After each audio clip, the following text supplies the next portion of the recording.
Today we're going to go matchup by matchup, game by game for week 9 and try to peg those sneaky starts, those jabroni players who are just going to sneak up on us and score more than expected. And we are forced to pick one player from each game. So obviously not all these players are going to hit, but we're looking at the matchup and we're trying to think how this game is going to work, how this game script could potentially break, and try to figure out a player that could exceed expectations. Maybe it could be another player, but overall, the premise here, the strategy, is to look at the game script, see how it could break or how it could go, and how we can benefit from that. If we're struggling with lineups, if we're in a deeper league, if we're in a deep dynasty league, and you need help finding a player. What you need to do now, though, is click that subscribe button. Stop missing out on these deep dives. We're helping you set your lineups in multiple different ways. We're helping you get those trades done. We're getting you ready for those dynasty rookie drafts. We're getting you ready for Devy drafts. We're getting you ready for the college recruiting process and everything else.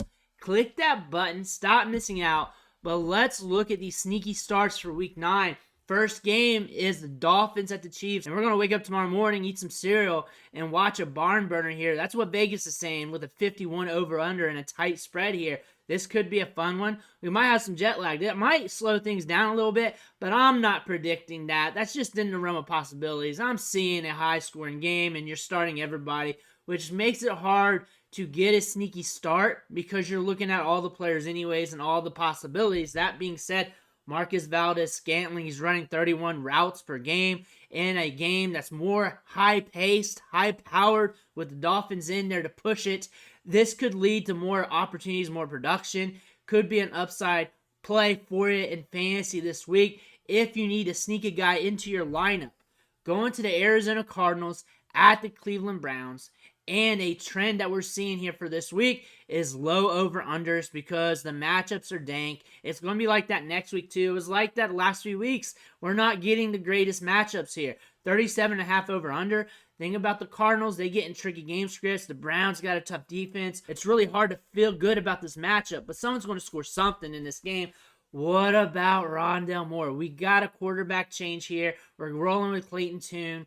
He gets the short targets. Maybe he's got to progress down to him, throw some short targets to him. Maybe he gets a couple gains off the yards after the catch. Maybe he does that. Maybe this is one of those games where Rondale Moore gets 8 to 10 targets because he's done that a few times on his career. Maybe we get that out of him. I could see that happening. We're playing against a tough defense. We got a rookie quarterback. My first option's not open. I want to play it safe. Rondale Moore has an average depth of target of 1.9, less than 2 yards. He's going to be there in the short to intermediate, and then just toss it to him if they can't get things going. So that could be something we could be seeing this week. Now we're looking at the Minnesota Vikings at the Atlanta Falcons, another low over-under. We got a rookie quarterback starting against a tough defense, an offense with the Falcons that's a little bit slower. They want to run the football, plus they do weird stuff, plus Drake London is out. That being said, thinking outside the box here, Van Jefferson, over the last few weeks, he's starting to see more opportunity. As you look at the snap share, 27 to 41 to 71, they traded for him. They got him. Middle of the year here, they want to use him. 15.4 average depth of target, and you can throw on the Vikings. You want to throw it deep on the Vikings because last year you could do it. You could do it this year. Hasn't been getting much targets, but last week he saw 5. We're seeing an increase in everything, and the ADOT's good. He could roll this week. That could happen. It's definitely in the realm of possibilities, and more likely to happen this week than last week with London out. Now we're looking at the Seattle Seahawks at the Baltimore Ravens. You can throw on Seattle. Plus, we got a 44 over-under. That's kind of high for this week. That's sad to say, but it's kind of high this week. Usually the 50s are considered high. 40 to 45 is like right in the middle. It's like okay, and 40 or less is considered a low-scoring game. 44 over-under with Seattle and Ravens here. Let's look at Rashad Bateman. Things are trending up with him. Snaps are increasing. Routes are increasing. Looks like he's getting his explosion back from the Liz Frank injury. Looks like things are starting to ramp up. And in a plus matchup where they're throwing the ball a little bit more, we might see him cash in here and there in some of these spots. This might be the spot for him. Chicago Bears at the New Orleans Saints. 41 over-under. Look at that spread, though. They're expecting the Saints to kill the Bears. At home, Bears on the road, that could happen. And if that happens, and you can run on the Bears very easily, Kendre Miller getting some mop-up duty. Right now, he's questionable with an illness. So look at the running backs here. Of course, Alvin Kamara is probably going to go off in this game. You can run on the Bears. We're probably going to see some mop-up duty later in this game. Kendre Miller getting some opportunities midway, back half of the game. That could be happening. Now we're looking at the Tampa Bay Buccaneers at the Houston Texans. 40 over under. Another low-scoring one. But this is a game script I think could break. I think this one could break. Tampa Bay's tough against the run, which will funnel the passing game for the Texans. They're going to have more attempts in the passing game for them to move the football. Tampa Bay loves to throw it deep. They either want to throw it deep or check it down to the running backs. Baker Mayfield goes YOLO, and we all know that. They'll get a lot of pass attempts, whether it's high scoring or not. They will do that. That being said, we could get some fancy assets hit. You may want to work with your lineups with this matchup. We could see some random players hitting this one. Tank Dell might be having his comeback game because we might see some more volume in the passing game. You might see C.J. Stroud having to work through his progressions a little bit. The offensive line right now for the Texans is a little bit sketchy. That's why you're seeing the numbers dip a little bit. But still, if the volume's there, you're going to see the Texans do some things in a fantasy football front. Plus, the ADOT was looking good. Weeks 1 through 5 when he was healthy. 5.6 targets per game, 16.1% target share. Had those splash weeks. We could be getting back to that soon. Don't forget about Tank Dell.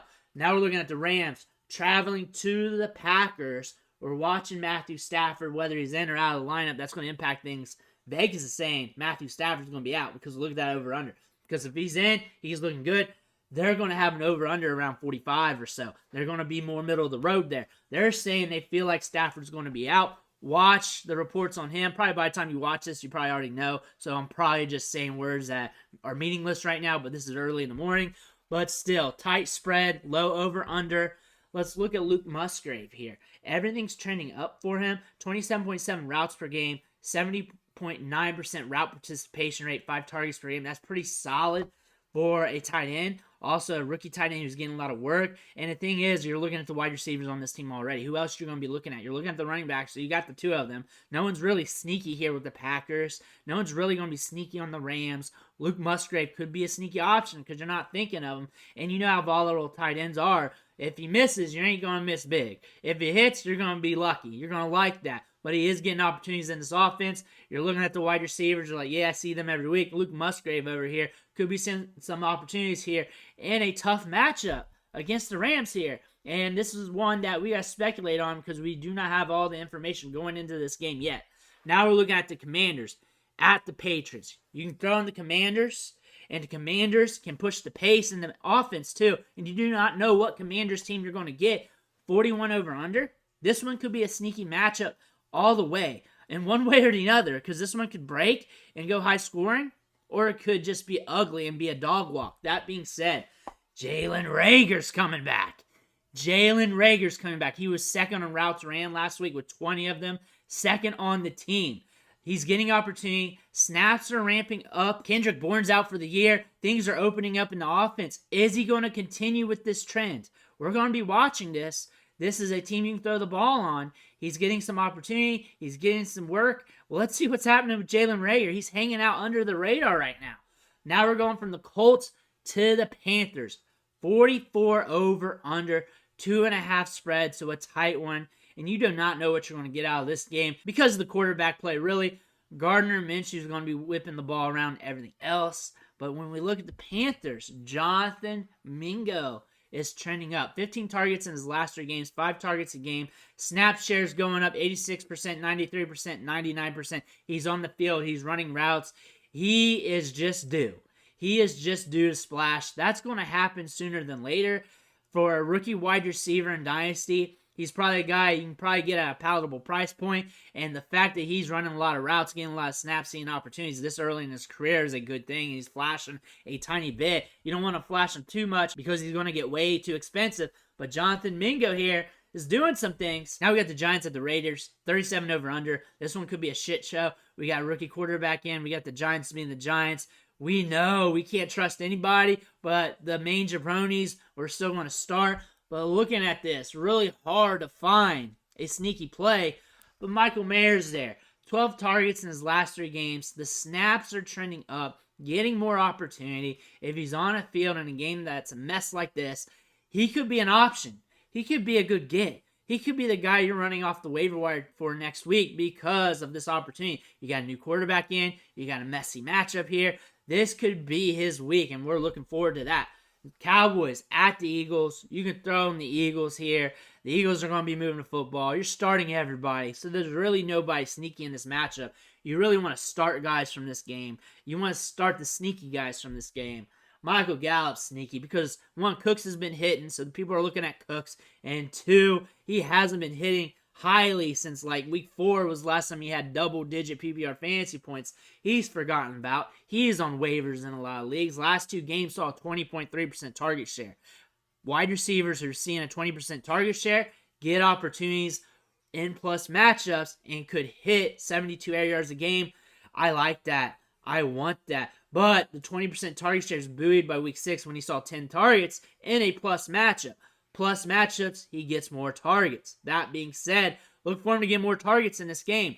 So, Michael Gallup, sneaky play for this week. Now we're seeing the Bills at the Bengals here, 49.5 over under. And we're starting everybody in this game, even though considering these two teams, it could be uglier than what it looks. But when you see these two logos together, you think a high-scoring matchup.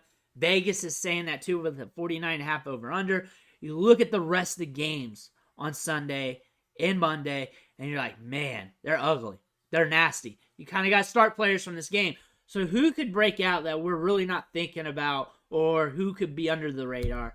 Khalil Shakur. He had his breakout game last week. He's getting more snaps. He's getting more routes. Dawson Knox is out. So 11 personnel, they're going to have to be in more, giving him more opportunities, giving Dalton Kincaid more opportunities. In a game like this, where it's hard to throw on the Bengals a little bit, you're going to have to progress down to your other wide receivers. This could lend to more opportunities to Shakir. Now we're looking at the Chargers at the Jets with a 40 over under because that Jets defense is nasty. You got that Chargers offense. You don't know what you're going to get there, but you could be getting some fire this week. Could be a fun one to watch with this chess matchup here. That being said, Quentin Johnston, watch Josh Palmer. Is he going to be in? Is he going to be out? Is his snaps going to be hampered? Last week, Johnston saw a 70% snap share and 6 targets. Things are starting to ramp up for him. That could be a trend. And we're looking at a rookie wide receiver who's good on the boundary, who's good at deep targets and excelling at that, but he's not getting a high ADOT. If they use him the way he's ought to be used, a downfield pass catcher is good at contested catches, then maybe they can get something out of him and also give him some time to marinate. And maybe with this opportunity down the line and back half of the season here, we might get something out of him. But things are starting to trend up. He did score 10 fantasy points last week. Might be going into a situation where he gets more opportunity. Those are the 13 sneaky starts for week 9. Really going game by game, matchup by matchup, and looking for those jabroni players who might exceed expectation by trying to predict the game script. Really here, we're trying to predict the game script and what could potentially go on with this game, and then try to find those ancillary pieces in that game that could benefit from that. There's going to be more than one player from each game that's ancillary that could benefit. So there are other options to look at. But let me know in the comments below who's your sneaky start, who's that jabroni you're starting in your lineup this week. Make sure to hit that subscribe button on the way out. I want to thank you for watching. Catch you on the next video.